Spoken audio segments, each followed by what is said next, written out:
Mr. Cipollone. Thank you, Mr. Chief Justice, members of the Senate. We came here today to address the false case brought to you by the House managers. Sorry.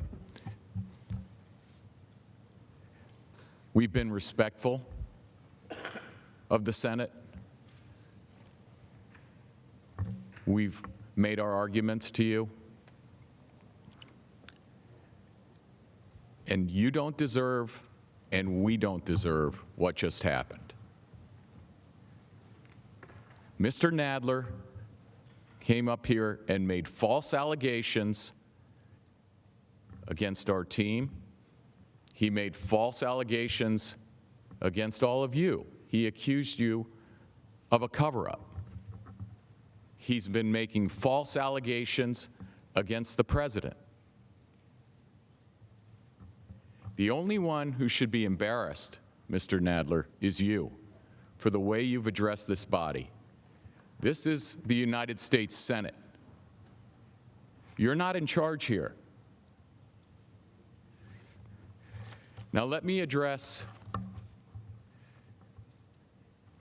the issue of Mr. Bolton. I've addressed it before.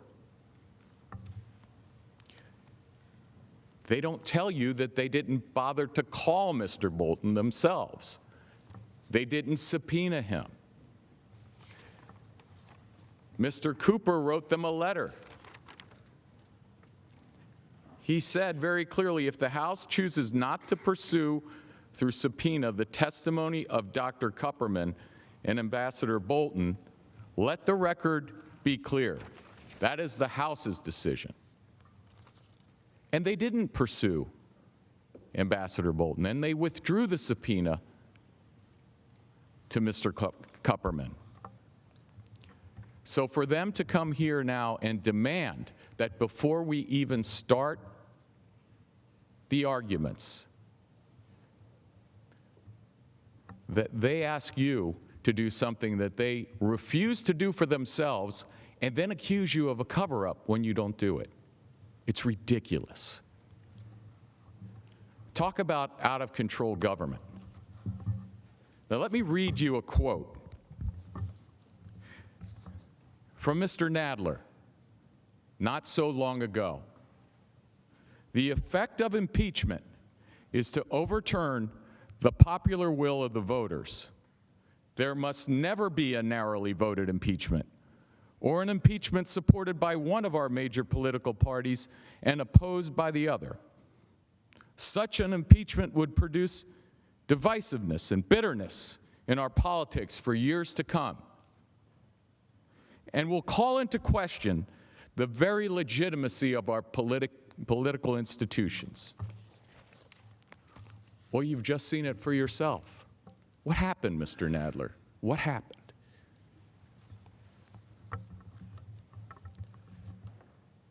The American people pay their salaries, and they're here to take away their vote.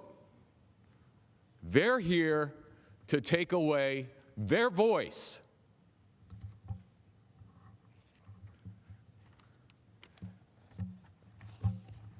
They've come here and they've attacked every institution of our government. They have attacked the president, the executive branch. They have attacked the judicial branch. They say they don't have time for courts. They have attacked the United States Senate repeatedly. It's about time we bring this power trip in for a landing. President Trump is a man of his word. He made promises to the American people, and he delivered over and over and over again. And they come here and say, with no evidence, spending the day complaining that they can't make their case, attacking a resolution that had 100% support in this body, and some of the people here supported it at the time. It's a farce, and it should end. Mr. Nadler, you owe an apology to the President of the United States and his family. You owe an apology to the Senate. But most of all, you owe an apology to the American people. I yield the remainder of my time to Mr. Sekulow. Mr. Sekulow. Mr. Chief Justice, members of the Senate. Chairman Nadler talked about treacherous. At about 12:10 a.m. on January 22nd, the chairman of the Judiciary Committee at this body, on the floor of this Senate, said executive privilege and other nonsense. Now think about that for a moment. Executive privilege and other nonsense. Mr. Nadler, it is not nonsense. These are privileges recognized by the Supreme Court of the United States. And to shred the Constitution on the floor of the Senate,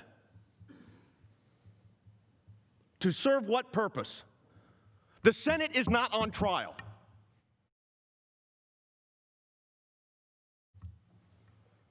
The Constitution doesn't allow what just took place. Look what we've dealt with for the last now 13 hours. And we hopefully are closing the proceedings, but not on a very high note. Only guilty people try to hide evidence. So I guess when President Obama instructed his Attorney General to not give information, he was guilty of a crime. That's the way it works, Mr. Nadler?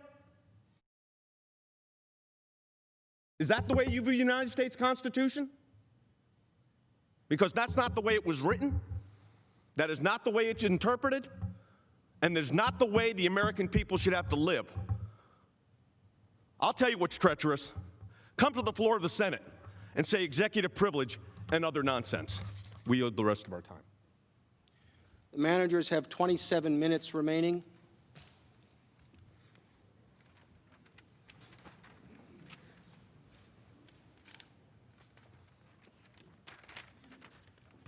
Mr. Chief Justice,